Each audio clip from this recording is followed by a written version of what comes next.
when you are disturbed, when something is destroying your peace, you must move on. Meron pong isang kwento tungkol sa dalawang magkaibigan na palaka.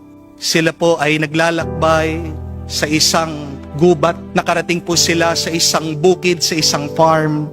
At sa kakalundag po nila, sila po ay nahulog sa isang balde. Punong-puno po ng gatas ng kalabaw.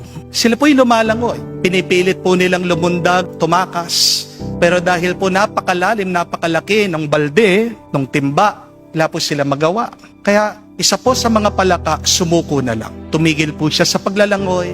Siya ay lumubog at nalunod. Pero yung isang palaka, hindi po sumuko. Nagpatuloy po siya, pumapadyak, lumalangoy. Alam niyo po kung ano nangyari? Lumapot yung gatas. At dahil medyo tumigas na yung gatas, nakaahon yung palaka, nakatalon siya at nakalaya siya. Napakaganda po ang sabi ng pangalawang pagbasa. Galing sa sulat sa mga Hebreo. Persevere in running the race that lies before you. Ang buhay po natin ay hindi marathon. Ito po ay fun run. Hindi naman mahalaga kung sinong unang makatapos. Ang mas mahalaga ay makatapos ka. Ang mas mahalaga ay makapunta ka sa finish line. Dahil ang bawat nagtatapos ay pinuputungan ng korona ng tagumpay.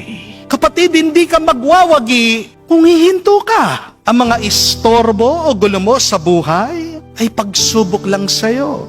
Hindi pader ang iyong mga istorbo.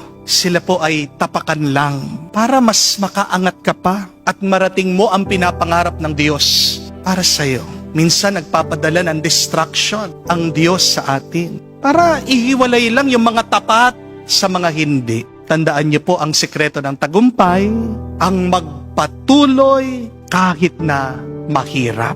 That is the secret of success. To continue even if it is becoming hard and difficult. Dahil isa lang po ang salita na maghihiwalay sa mga matagumpay at mabibigo sa buhay. Yan po ang salitang tiyaga. Perseverance is the word that will separate winners from losers. Pero kung wala kang lakas, kung ikaw ay nanghihina, may mabuti pa ring balita. Dahil sa ating ebanghelyo, sinasabi ni Jesus, siya'y dumarating nagdadala ng apoy. He came into this world, bringing fire, setting ablaze our life. At ano po yung apoy na yon? Hindi po yan panira. Ang apoy na dala ni Jesus ay banal. Jesus is bringing a holy fire.